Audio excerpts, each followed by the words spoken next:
யாருக்கும் எந்த விதமான ஒட்டுமொத்த முழுமையான மகிழ்ச்சியும் கிடைச்சிடக்கூடாது. ஒரு செக்ஸ் அண்ட் பேலன்சஸ் இருந்துட்டே இருக்கணும். அது ஆளும் கட்சியா இருக்கட்டும், எதிர்கட்சியாக இருக்கட்டும், மாநில கட்சிகளா இருக்கட்டும், காங்கிரஸ், இடதுசாரிகள் எல்லோருக்குமான ஒரு ஆழ்ந்த புரிதலோடு மக்கள் தீர்ப்பை வழங்கி இருக்கிறாங்கன்னு பார்க்கணுமா? இறுதி கருத்து, இந்திய மக்கள் எப்போதுமே மெச்சூரிட்டியாக இருக்கக்கூடியவர்கள். அதனாலதான் அவ்வளவு மெச்சூரிட்டியா இருக்கிறதுனால தான் என்டிஏவுக்கு அவர்கள் ஆட்சி பொறுப்பை வழங்கி இருக்கிறார்கள். அதனால்தான் அவர்கள் மோடி பிரதமராக வர வேண்டும் என்று தீர்ப்பளித்து இருக்கிறார்கள். அதோடு மட்டுமல்ல, நீங்க ஒரு முக்கியமான கேள்வி கேட்டீங்க, இந்த ஒரே நாடு ஒரே தேர்தல் அல்ல பிரச்சனை வருமா அப்படின்னு.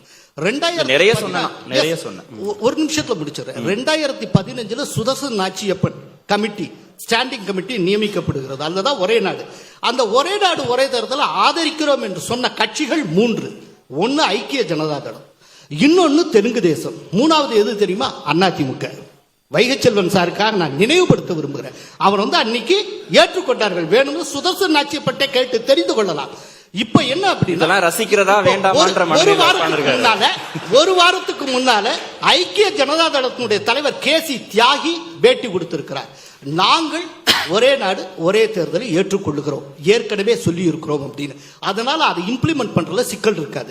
சந்திரபாபு நாயுடு ஏற்கனவே ஏற்றுக்கொண்டவர். இன்னொரு விஷயம் இருக்கு, சந்திரபாபு நாயுடு எப்போதெல்லாம் என்டிஏ விட்டு வெளியில போனாரோ அப்பெல்லாம் மாநில அரசியல்ல செல்லா காசு ஆகி இருக்கிறார். எப்போதெல்லாம் என்டிஏவுக்குள்ள வந்திருக்கிறாரோ அப்பதான் அவர் திரும்ப ஆட்சி பொறுப்புக்கு வந்திருக்கிறார். இன்னொன்று, காங்கிரஸை எதிர்த்து தான் இன்னைக்கு என் டி ராமராவ் கட்சி ஆரம்பிச்சார். இன்னைக்கு அங்க அரசியல் பண்ணணும்னா ஒய்எஸ்ஆர் காங்கிரஸ் எதிர்த்து தான். நீங்க காங்கிரஸ் எதிர்ப்புல தான் உங்களுடைய அரசியல் தங்கி இருக்கு. அப்படிங்கிறப்ப நீங்க பிஜேபியோட இருந்துதான் ஆகணும். கடைசியா ஒரு அரை நிமிஷம் கூட்டணி பற்றி ஷபீர் அகமது சொன்னார். ரொம்ப இந்தியாவில் வலிமையானது கூட்டணின்னு. இதுல ஏதோ கூட்டணி அரசு அமைந்து விட்டது, இனி என்ன செய்வார் மோடி அப்படின்னு சொல்லி ஒண்ணு புரிஞ்சுக்கணும். 2014 இருந்து மோடி கூட்டணி அரசை தான் ரன் பண்ணி கொண்டிருக்கிறார். அவர் ஃபுல் மெஜாரிட்டி பெற்ற காலத்திலும் மற்ற கட்சி தன்னுடைய கூட்டணி கட்சிகள் அமைச்சர் பதவி தந்தார். பேச்சை கேட்க வேண்டாமா, கூட்டணி கட்சிகளின் பேச்சை கேட்கணுமா கேட்க வேண்டாமாங்கிறது அவர் விருப்பமாக இருந்தது. இனிமேல் கேட்டே ஆக வேண்டும்ங்கிற கட்டாயம் இருக்கு. இல்ல எப்போதுமே ஒரே ஒரு நிமிஷம். இப்ப அமைச்சர் பொறுப்பு தருகிறப்போ அமைச்சர்களாக அவர்கள் கருத்தை சொல்வார்கள், எப்போது கேட்டுக்கொண்டு தான் இருந்தார். இப்ப 2006 இருந்து 2011 வரைக்கும் மெஜாரிட்டி இல்லாத அரசை கலைஞர் ரன் பண்ணார். ஆனால் கூட இருந்த எந்த கட்சிகளுக்கு வாய்ப்பு வழங்கல. மோடி ஆரம்பத்திலிருந்தே கூட்டணி அரசை தான் நடத்தி கொண்டிருக்கிறார். அதனால் கூட்டணி அரசு என்பது புதிதல்ல. ஒரு இன்க்ளூசிவ் பாலிடிக்ஸ் தான் தொடர்ந்து திரு நரேந்திர மோடி நடத்தி கொண்டிருக்கிறார். கூட்டணி கட்சிகள்கிட்ட பெரும்பான்மை இருக்கு இல்லைங்கிற போது அணுகுமுறை எல்லாம் ஒன்னும் மாறலன்னு திரு கோலாகல சீனிவாசன் சார் 2014 ஜெயிச்ச உடனே போய் பார்லிமெண்ட் படிக்கட்டுல விழுந்து வழங்கினாரு. 2019 தேர்தலில் மெஜாரிட்டி வரமே அவருடைய இதை பார்த்தீங்க. இன்னைக்கு உள்ள சுயரூபத்தை பாருங்க. இன்னைக்கு கான்ஸ்டிடியூஷன் எடுத்து அதை தொட்டு வணங்குறாரு. என்ன ரீசன்? ஒன்னும் வித்தியாசம் இல்லையே. 3 டர்ம் அன்னைக்கு என்டிஏ கூட்டணி, இன்னைக்கு என்டிஏ கூட்டணின்றீங்க. ஆனா அந்த கூட்டணியில 10 வருஷமா நீங்க செஞ்ச நன்மைகள் என்ன சொல்லுங்க? கூட்டணியை வச்சுக்கிட்டு நீங்க செஞ்ச நன்மைகள் என்ன? தீமை என்ன? தீமை செஞ்சது பூரா தீமை தானே. காஷ்மீரை பிரிச்சீங்க, அங்க மணிப்பூரை தியரியை விட்டீங்க, ஜிஎஸ்டி வரியை எந்த பலனு மாநிலத்துக்கு போகக்கூடாதுன்னு கையில் எடுத்துக்க. டீசல் விலையை குறைக்கல, பெட்ரோல் விலையை குறைக்கல, சிலிண்டர் விலையை குறைக்கல, விலைவாசி ஏறி போச்சு, வேலை வாய்ப்பு இல்ல. வேற என்ன சார் வேணும்? வேற என்ன வேணும்? எதுவுமே செய்யாம நான் 3வது ஜெயிச்சிட்டேன். எப்படி ஜெயிச்சீங்க? மைனாரிட்டில ஜெயிச்சு உட்காந்துருக்கீங்க. இனிமேல் தான் உங்களுக்கு கஷ்டமே வரப்போகுது. மக்கள் தெளிவாத்தான் அந்த முடிவை கொடுத்துருக்கீங்க. அன்னைக்கு நீங்க கூட்டணியில தான் ஆட்சிக்கு வரணும்ன்ற தீர்ப்பை மக்கள் கொடுத்துருக்கீங்க. அந்த கூட்டணி மூலமா தான் நீங்க மக்களுக்கு வேண்டிய திட்டங்களை தெளிவா கொடுக்கணும்ன்றது எதிர்கட்சியுடைய கடமையா இருக்கும். பேராசிரியர் நிறைவு கருத்து. அரசு ஊழியர்களுக்கு, ஆசிரியர்களுக்கு எல்லாம் சம்பளம் கொடுக்க பணம் இல்ல. தேர்தலில் செலவழிக்கிறதுக்கு, வாக்காளர்களுக்கு கொடுக்கறதுக்கு உங்ககிட்ட நிறைய பணம் இருக்கு. இன்னைக்கு பாருங்க, ஒவ்வொரு நிமிஷமும் வீடியோ நியூஸ் பாக்குறப்ப அடுத்து எத்தனை உயிர்கள் பலியா இருக்குமோன்னு அச்சத்தோட நடுக்கு தான் பார்த்து கொண்டு இருக்கிறோம்.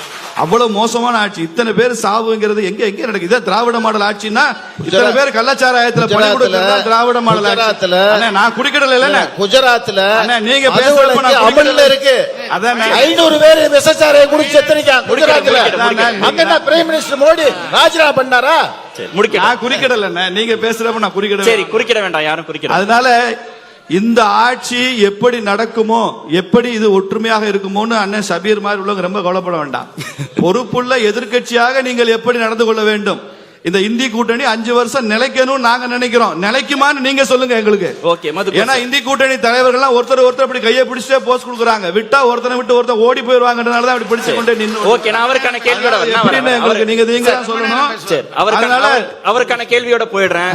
மதுக்கூர் ராமலிங்கம் சார், கூட்டணி ஆட்சி நிலைக்குமான்ற சந்தேகம் இந்தியா கூட்டணிக்கு இருக்கு, இந்தியா கூட்டணியே நிலைக்குமாங்கிற சந்தேகம் என்டிஏ கூட்டணிக்கு இருக்கு. இல்லங்க, தேர்தலுக்கு முன்னால அது இடி கூட்டணி, அமலாக்கத்துறை கூட்டணி தான் தேர்தலுக்கு முன்னால இருந்தது. இப்பதான் அது என்டிஏ கூட்டணியா மாறி இருக்கு. எனவே அந்த என்டிஏவை மதிச்சு நான் ஒன்னே ஒன்று நினைவுபடுத்துறேன்.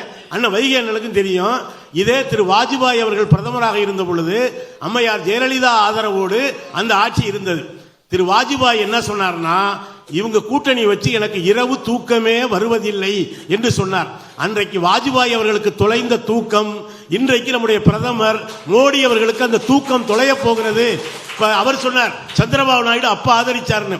இப்ப ஒரே நாடு ஒரே தேர்தலை ஆதரித்தால் இப்ப ஆந்திராவில் நடந்த தேர்தலை ரத்து செய்துவிட்டு ஆந்திர சட்டசபைக்கு தேர்தல் நடத்த சந்திரபாபு நாயுடு ஒத்துக்குவாரா? அண்ணன் கள்ளக்குறிச்சி கேட்டாங்க, நல்லது. 2 விஷயங்க. தமிழ்நாடு பேசிய சமூக நீதியை இந்தியா முழுவதும் பேச வைத்தது இந்த தேர்தலினுடைய மகத்தான வெற்றி. தமிழ்நாடு மட்டும் கேட்ட நீட் தேர்வு விலக்கை இந்தியா முழுவதும் கேட்க வைத்திருப்பது இந்த தேர்தலினுடைய மகத்தான வெற்றி.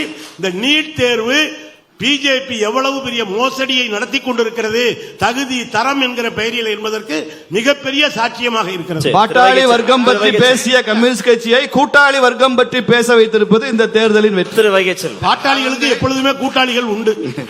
மத்திய அரசை பொறுத்த மாத்திரத்திலே நம்முடைய மதுக்கூர் ராமலிங்கம் அவர்கள் சொன்னார்கள், அணுகுண்டு வெடித்து அகிலத்தின் கவனத்தை ஈர்த்த அடல் பிஹாரி வாஜ்பாய் அவர்களிடையே உலுக்கி கேள்வி கேட்டவர் புரட்சி தலைவி அம்மா அவர்கள். ஆனால் இன்றைய நிலை என்னவென்று கேட்டால், கிராமப்புறத்திலே சொல்வார்கள், வேகாத சோற்றுக்கு விருந்தாளி 2 பேர். ஆக அந்த 2 பேர் தான் ஒரு பக்கம் நிதிஷும் இன்னொரு பக்கம் நாயுடுவும். இனி போக போகத்தான் அதையெல்லாம் தெரியும். அவர்கள் நினைத்ததை யாருகிட்ட மாட்டிட்டு இருக்கா, யாருகிட்ட மாட்டிட்டு இருக்கா, அதாவது நீங்க சொல்லுங்க, யாருகிட்ட மாட்டிட்டு இருக்கா? 2 பேர்கிட்ட தான் மாட்டிட்டு. நிதிஷும் சந்திரபாபு நாயுடும் பாஜக கிட்ட மாட்டிருக்காங்களா? பாஜக 2 பேரையும் மாட்டிருக்காங்க. இனி போக போக அதெல்லாம் தெரியும். போக போக தெரியும், இந்த பூவின் வாசம் புரியும். அதாவது நாங்கள் 2024 என்ன தீர்ப்பை எழுதியிருக்கிறார்கள் என்றுதான் கேள்வி.